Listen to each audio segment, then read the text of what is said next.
Assalamualaikum warahmatullahi wabarakatuh. Halo, kembali lagi dengan kami, channel Fakta Kehidupan.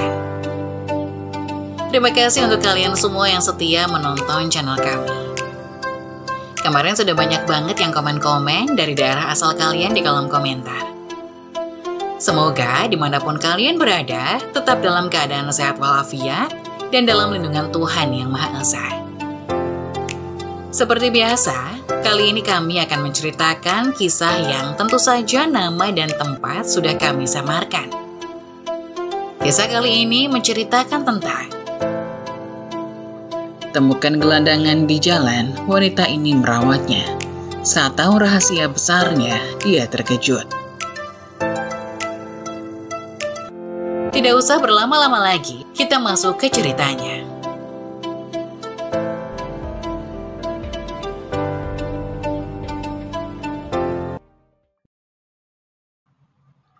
Temukan gelandangan di jalan, wanita ini merawatnya. Saat tahu rahasia besarnya, dia terkejut.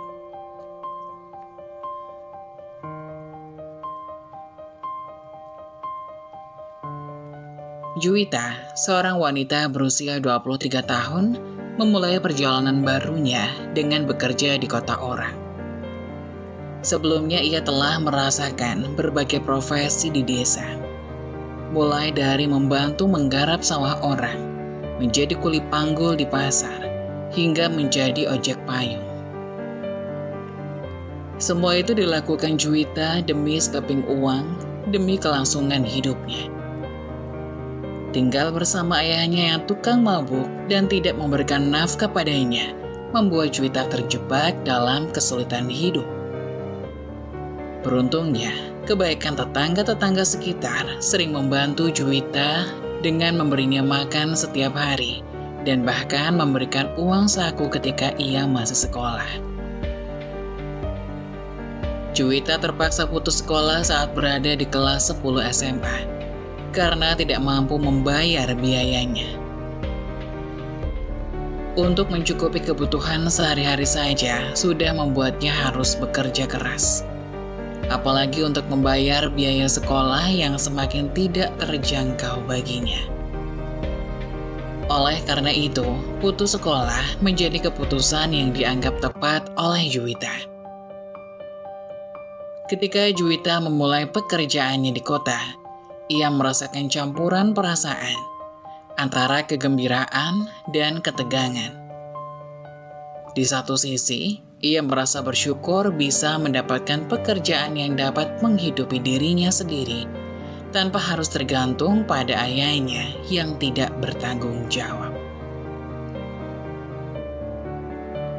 Namun di sisi lain, ia juga merasa cemas dan khawatir dengan tantangan baru yang akan dihadapinya di kota yang begitu berbeda dari desa tempat tinggalnya sebelumnya. Juwita merenungkan perjalanan hidupnya yang penuh lika-liku dan tantangan. Meskipun harus melewati berbagai kesulitan dan rintangan, ia tetap tegar dan berusaha untuk meraih impian dan cita-citanya. Dengan semangat dan tekad yang kuat, Juwita siap menghadapi segala tantangan yang ada di depannya, demi menciptakan kehidupan yang lebih baik dan layak untuk dirinya sendiri. Maka dari itu, Juwita memutuskan untuk melamar pekerjaan sebagai office girl di daerah Yogyakarta.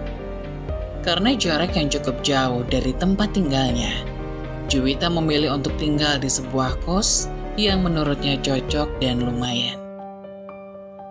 Ia membayar uang sewa di awal dengan uang hasil jerih payahnya selama bekerja kecil-kecilan di desanya. Berkat kerja kerasnya, Juwita berhasil mengumpulkan uang yang cukup sehingga ia bisa memulai hidup barunya di Yogyakarta. Dengan gaji bulanan sebesar Rp2.800.000 dan harga sewa kos sebesar Rp800.000 per bulan, Juwita merasa cukup beruntung. Gaji yang ia terima cukup untuk menutup biaya sewa kos dan masih menyisakan uang untuk kebutuhan sehari-hari. Juwita merasa bersyukur karena mampu mengelola keuangan dengan baik. Dan harga sewa kos yang terjangkau juga membantu dalam pengeluaran bulanannya. Kosan tempat Juwita tinggal juga memiliki fasilitas listrik gratis, sehingga ia tidak perlu khawatir dengan biaya tambahan untuk listrik. Hal ini membuatnya semakin bersyukur, karena dapat menghemat pengeluaran bulanannya. Juwita merasa lega dan tenang karena dapat fokus pada pekerjaannya tanpa harus memikirkan biaya tambahan yang harus dikeluarkan. Dalam kosan yang nyaman dan dengan biaya sewa yang terjangkau, Juwita merasa bahwa ia telah menemukan tempat yang cocok untuk memulai hidup barunya di Yogyakarta.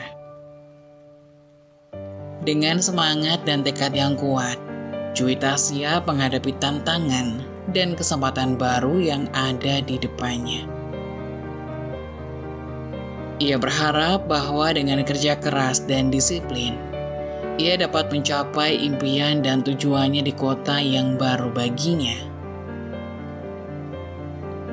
Lagi pula, bekerja di tempat jauh adalah salah satu cara Juwita menghindari ayahnya yang kerap kasar kepadanya ketika alkohol telah habis. Ayahnya akan mengamuk, lalu memukulnya, dan mulai mengambil uangnya secara paksa. Tapi Juwita selalu menyembunyikan uangnya. Sehingga mau tak mau harus menderita babak belur, bahkan dalam kondisi lapar sekalipun. Kemudian memaksakan diri untuk tidur agar bisa bekerja lagi esoknya. Selama 3 bulan tinggal di kos dan bekerja, Juwita telah merasakan betapa berharganya setiap kali mendapat gaji. Meskipun ia berusaha untuk mengelola uangnya dengan baik, terkadang ia merasa ragu untuk mengeluarkan uangnya, bahkan pada dirinya sendiri. Rasanya sayang sekali membelanjakan uangnya, sehingga terkadang ia terasa pelit, bahkan pada dirinya sendiri, karena ia tahu bagaimana sulitnya mencari uang, sehingga sedikit protektif terhadap uang sendiri. Selama tinggal di kos, Juwita bertemu dengan seorang mahasiswa bernama Gita, yang kampusnya berada di belakang kos tempat Juwita tinggal. Mereka menjadi teman akrab dan sering berangkat bersama. Meskipun Gita memiliki jadwal kuliah yang berbeda, ia tetap pergi bersama Juwita karena juga bekerja untuk memenuhi kebutuhan sehari-hari. Gita menceritakan bahwa uang kiriman orang tuanya digunakan untuk biaya kuliahnya, dan ia bekerja untuk kebutuhan hidup sehari-hari. Mereka sering pulang bersama, seolah takdir yang mengatur pertemuan mereka. Namun suatu hari, Juwita pulang sendirian karena Gita lembur di kampus.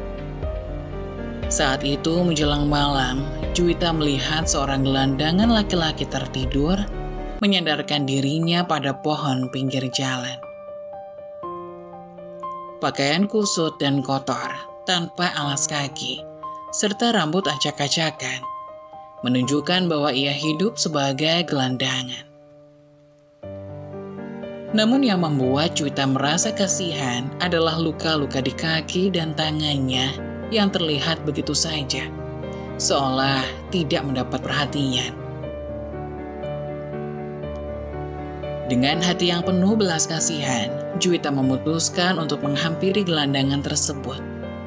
Ia memberikan pertolongan dan bantuan, meskipun hanya sebatas yang ia bisa lakukan. Saat mendekat, Juwita melihat luka di kaki dan tangannya terlihat lebih jelas.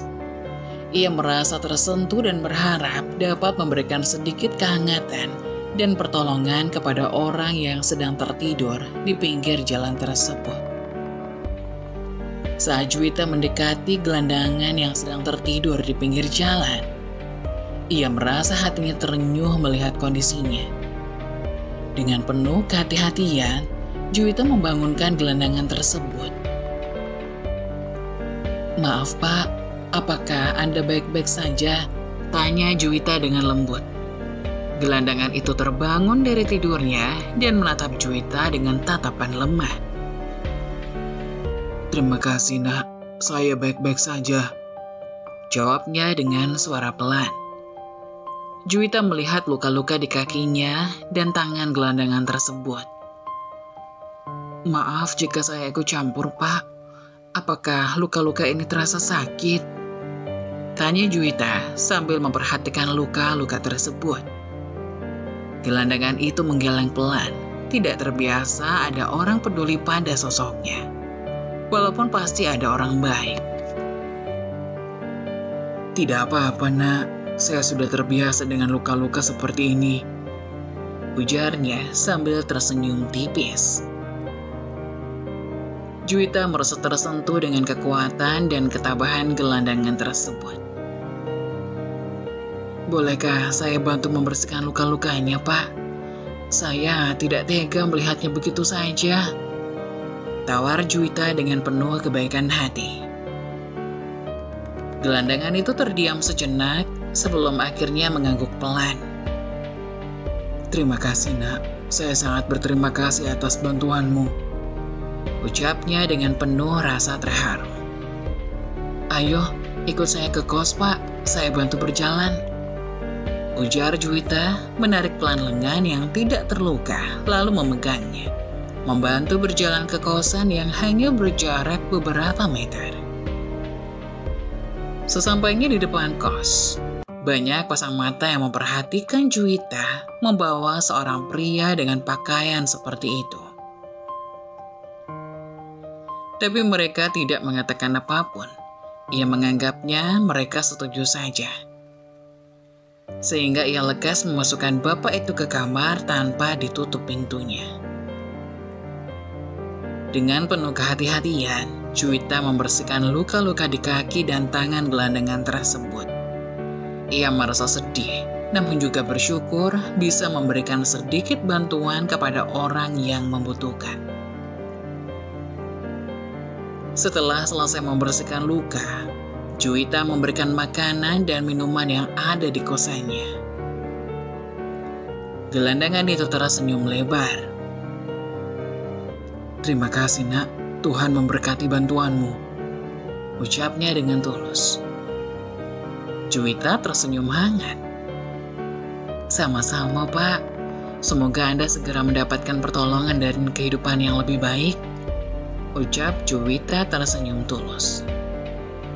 "Bapak kalau mau istirahat di sini dulu boleh, saya kebetulan mau masak makan malam." Juwita mempersilahkan sambil beranjak ke dapur. Namun bapak itu langsung bangkit, merasa sungkan jika harus tinggal di kosan seorang wanita yang bahkan tinggal sendiri. "Terima kasih nak, bapak pergi saja. Kamu istirahat dulu. Pekerjaanmu membuat tubuhmu lelah," ucap bapak itu sebelum pergi meninggalkan kosan Juwita. Dari apa yang dilakukan hari ini menjadi gempar keesokan harinya. Sampai-sampai Gita masuk ke kamar kosan miliknya pagi-pagi sekali, padahal ini hari libur. Waktu hibernasinya sampai siang terganggu karena temannya itu. "Kamu mengut gelandangan?" tanyanya ngegas. Juwita mendengus, menggeleng pelan padanya. "Cuma ngobatin lukanya, setelah itu bapak itu pergi sendiri kok." Gita tidak percaya. Masih saja menatap Juwita dengan curiga. Tapi Juwita tidak menanggapinya, toh ia tidak melakukan apapun yang merugikan. Begitu mendengar apa yang dikatakan Gita selanjutnya, membuat Juwita terkejut. "Kamu tahu nggak, gelandangan yang kamu tolong kemarin itu, dia gelandangan kaya di sekitar sini, temannya ibu kos."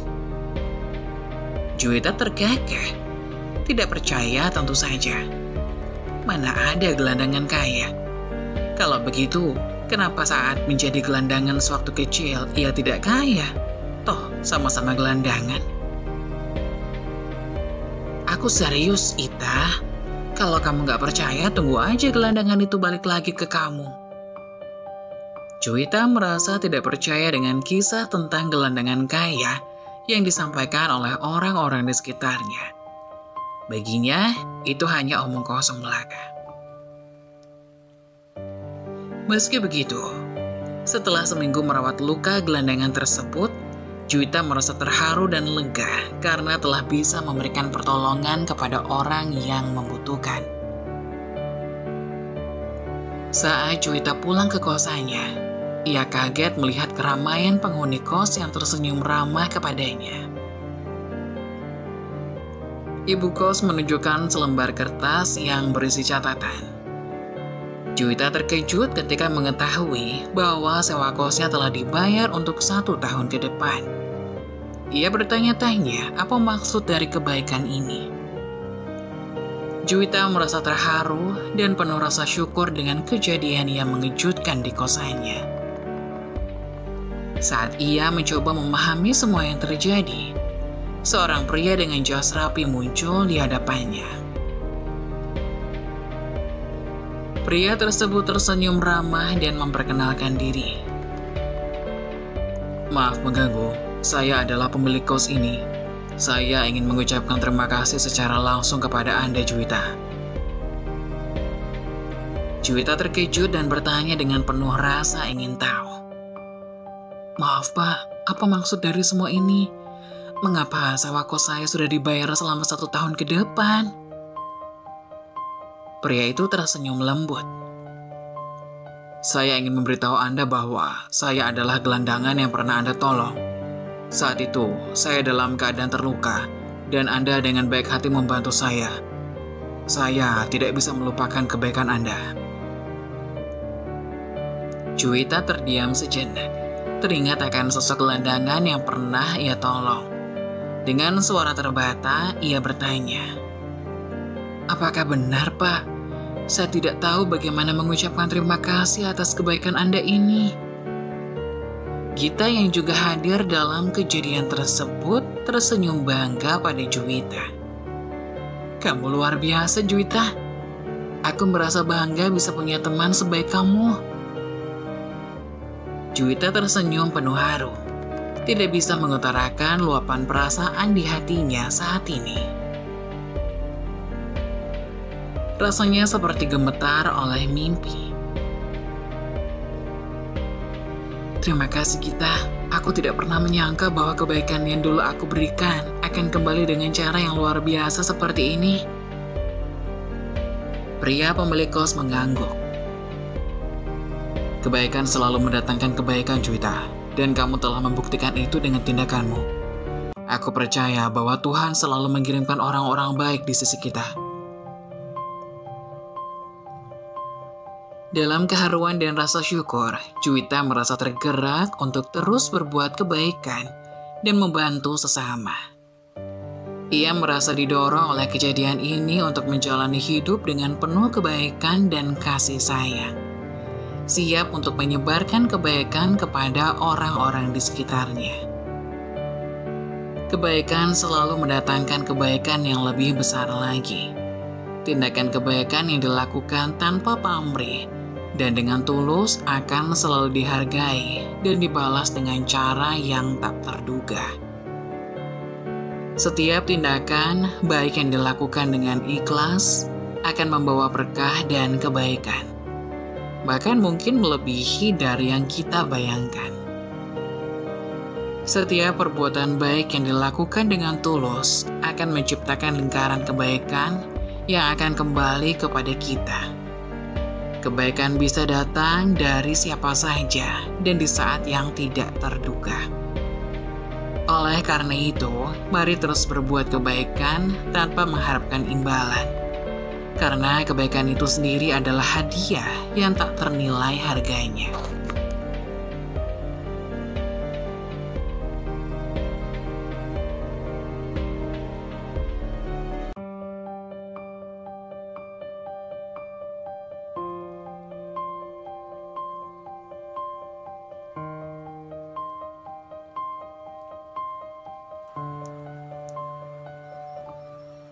Saat-saat tersulitmu seringkali mengarah pada momen-momen terbesar dalam hidup. Teruskan, situasi sulit pada akhirnya membangun orang yang kuat. Mengeluh tidak akan pernah bisa memperbaiki keadaan. Bersemangatlah dalam menjalani hidupmu dengan ikhlas dan kesabaran. Begitulah kisah dari salah satu subscriber kita. Semoga kita dapat mengambil hikmah dan nilai-nilai penting yang bisa kita jadikan contoh pada kehidupan kita sehari-hari. Bagi kalian yang ingin memberikan kritik dan saran yang membangun, kalian bisa tuliskan di kolom komentar. Kalian juga bisa membagikan kisah kalian untuk kami bawakan lewat nomor yang ada di kolom deskripsi. Jangan lupa tetap dukung channel kami dengan cara like, komen, dan subscribe, serta tunggu video-video selanjutnya. Sekian dari saya, terima kasih. Wassalamualaikum warahmatullahi wabarakatuh.